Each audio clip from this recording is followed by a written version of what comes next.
Hola amigas y amigos, les he traído una nueva creepypasta. Bueno, esta es más una leyenda, pero da igual, ahora vamos con la creepypasta llamada El monstruo de Margat.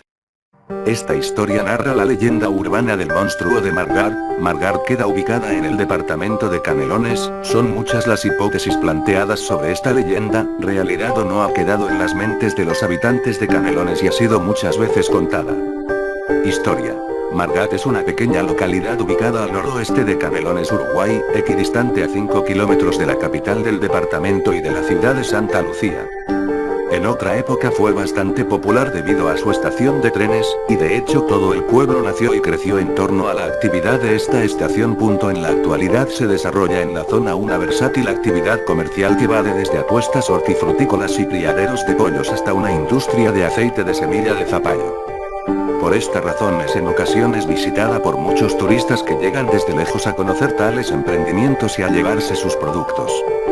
La mayor parte del tiempo, sin embargo, se desarrolla en Margat una vida muy apacible, en la que se mezclan sin alboroto las tradiciones criollas con las de los italianos y españoles.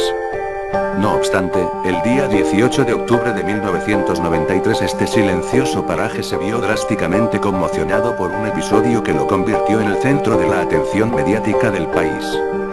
La noche de aquel día, don Guillermo Delgado, un vecino de la zona ya entrado en años a quien se recuerda recio, de pocas palabras y de carácter noble y humilde, dio público un testimonio de un suceso extraordinario que le había tocado vivir. Según dejó saber este señor en sus declaraciones, iba aquella vez cerca de la medianoche transitando tranquilamente en su caballo por las cercanías del arroyo Canelón Grande cuando en determinado momento, justo antes de llegar al puente sobre el arroyo Melgarejo, comenzó a escuchar unos sonidos extraños que provenían de la espesura del monte. Al principio pensó que podía ser el lamento de algún gato perdido que maullaba de hambre o de miedo en la soledad. No obstante, le bastó prestar un poco más de atención para comenzar a albergar la sospecha de que en realidad se trataba de algo diferente. Más aún, Delgado podría jurar que en el momento que lo sintió por primera vez aquello se parecía a una queja velada y entrecortada, como si se tratara de los sollozos de un pequeño bebé. Preso de un sentimiento de profundo asombro, don Guillermo Delgado detuvo su caballo y luego de bajarse del mismo lo sujetó contra una de las estacas del alambrado. No podía ver muy bien de dónde procedían los ruidos, pero como era un hombre de campo, y por ende sumamente diestro en el arte de seguir un rastro en la oscuridad, no tuvo inconvenientes en internarse entre los pastizales que bordeaban el camino de tierra en procura del origen del misterio. Orientándose en la penumbra llegó hasta un montón de matas entre las que se encontraba un envoltorio de trapos sucios, que se movía vagamente. El hallazgo parecía no dejar lugar a dudas. Aquel bulto de color blanco cobijaba a un niño en su más tierna infancia, casi un bebé, que lloraba bajito. Desde lo más recóndito del alma le sobrevino a Delgado una gran ira ante el pensamiento de que aquel indefenso bebé, con frío y tal vez también enfermo, hubiera sido abandonado allí, en pleno Chircal. Ninguna criatura en su sano juicio, pensó, sería capaz de semejante barbaridad. Y como parecía obvio que una pena muy profunda lo aquejaba, pues el bebé lloraba con insistencia, y él no tenía idea de qué hacer para calmarlo, se dijo que lo mejor sería llevarlo lo más pronto posible ante alguna autoridad que pudiera hacerse cargo. Sin más trámite, y con el corazón todavía estremecido por el descubrimiento, tomó la criatura en sus brazos, se subió con ella al caballo y comenzó a trotar hacia la localidad de Margat. En el camino, Delgado comenzó a advertir algunas cosas raras. De hecho, ya al levantar al bulto del suelo le había llamado un poco la atención que el peso del mismo era muy débil y su consistencia demasiado blanda, como si no se tratara exactamente del cuerpo de un niño. Pero lo que más le impresionó, sin duda, fue escuchar que el llanto del bebé comenzó a desaparecer poco a poco, y que dio paso a otro de una naturaleza diferente. No es fácil describirlos con precisión, pero a grandes rasgos el anciano dejó saber que consistían en una suerte de ronquidos de garganta completamente inhumanos, semejantes a los que producen algunas bestias enfurecidas. Al darse cuenta de esto, y aún negándose a aceptar la evidencia que le presentaban sus sentidos, el anciano cedió al impulso instintivo de retirar un poco los trapos para ver el hallazgo con mayor claridad, cosa que hasta entonces no había hecho por temor de exponer al niño a los rigores del frío. Abrió un poco el envoltorio entonces, pero no pudo advertir casi nada, pues aunque la noche estaba coronada por una gran luna llena, en aquel lugar el monte es muy cerrado y las ramas de los árboles no dejaban pasar la luz con facilidad. En consecuencia, pensó que lo más conveniente sería salir de esas tinieblas y llevar consigo el bulto hasta la otra orilla, donde el panorama se presentaba más despejado. Así lo hizo, y durante todo el camino, mientras los cascos del caballo tronaban sobre el hierro y la madera del puente, don Guillermo Delgado continuaba escuchando aquellos ruidos desagradables. Cuando por fin llegó a su destino, y quiso otra vez separar un poco los trapos mugrientos y arrugados para liberar al bebé, el anciano fue testigo de un cuadro que jamás hubiese podido imaginar. Según dio testimonio Delgado, aquello que llevaba en sus brazos presentaba notorias diferencias con cualquier otra criatura en su más tierna infancia. La cabeza, por ejemplo, era demasiado grande para el tamaño del cuerpo, como si el cráneo padeciera algún tipo de malformación. Su piel era dominada por una tonalidad blanquecina, y estaba impregnada de una sustancia gelatinosa. Su boca estaba un poco descolocada, y dejaba entrever unos dientes agudos y afilados. Y las uñas de sus manos y de sus pies eran desmesuradamente largas, como garras. Pero lo más terrible de todo eran los ojos de la criatura. Un par de ojos rojos, semejantes a los de un gato, de aspecto siniestro y que centelleaban como candelas en la oscuridad. Ni bien terminó de abrir el envoltorio, la extraña criatura atacó con ferocidad a don Guillermo Delgado. Se abalanzó sobre él con sus garras y con sus dientes, provocándole algunas heridas en el rostro que el anciano conservaría por mucho tiempo. Ante esto, Delgado solo atinó a arrojar aquella diabólica criatura con sus trapos y todo muy lejos, tan lejos como le dieron las fuerzas. Luego, apuró las ancas de su caballo y salió disparando a todo galope en una dirección cualquiera, tratando de alejarse lo más pronto posible del lugar. Poco más tarde, ya un poco más calmado, contó por fin lo sucedido a las autoridades de Margat, para que tomaran cartas en el asunto. De este modo, su aterradora experiencia tomó estado público. La historia corrió como reguero de pólvora en Margat. No había por entonces un solo habitante del pueblo que no conociera la leyenda. Tal fue la repercusión que muchos medios de prensa del país se hicieron eco de ella.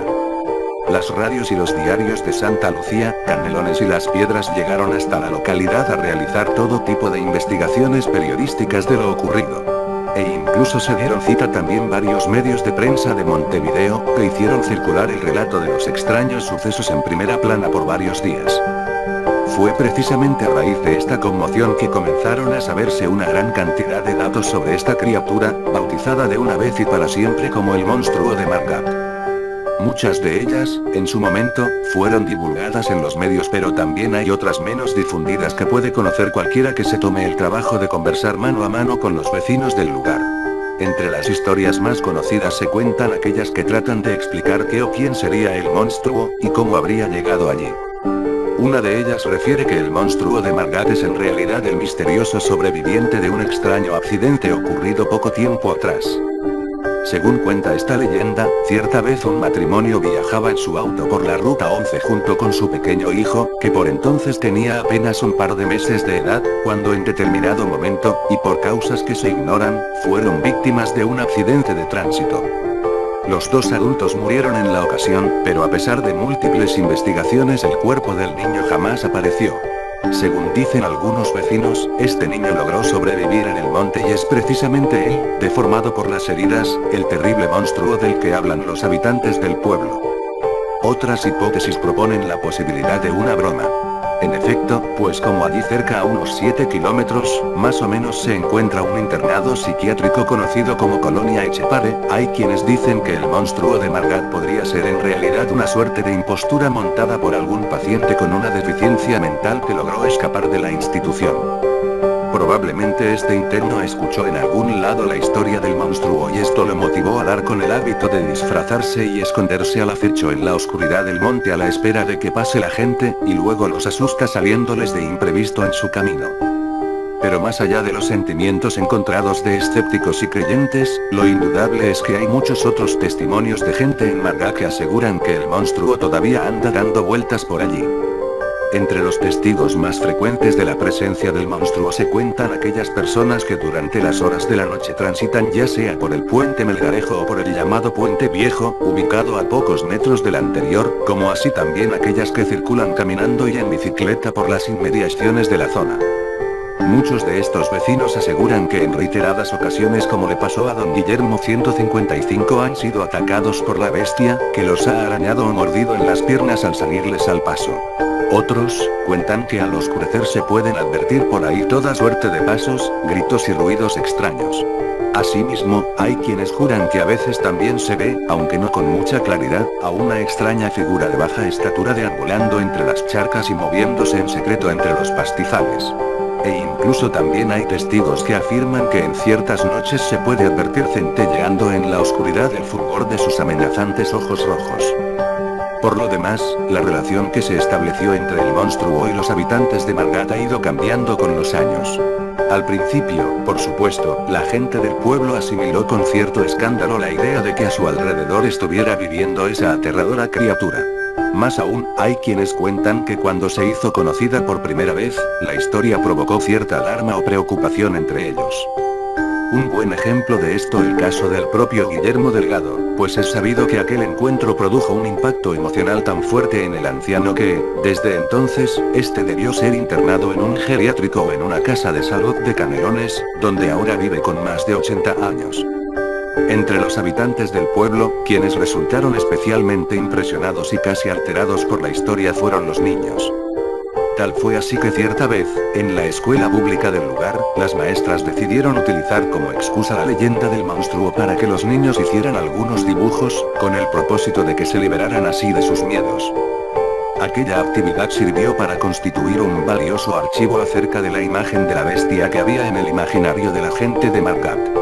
Estos dibujos todavía se conservan, la televisión los ha mostrado en varias oportunidades y si uno los mira con atención verá que en todos ellos el monstruo, siempre de aspecto amenazante, se parece bastante a la descripción que aportara don Guillermo. Pero ahora las cosas son muy diferentes. Al margen de lo terrible que podría parecer el tener que acostumbrarse a vivir con la presencia de un monstruo rondando los alrededores, todos en Margat acabaron por aceptar la idea de que un nuevo visitante había llegado a ese pequeño pueblo y que tal vez no se irá jamás. Se ha convertido incluso en una especie de referente para toda la gente de la zona, un atractivo turístico y una marca de identidad. Tal es así que, por ejemplo, en las despedidas de curso de fin de año de las escuelas, se suelen llevar a cabo algunas reconstrucciones de varias de las leyendas que lo involucran. Bueno, espero que les haya gustado, denle like y nos veremos en la siguiente.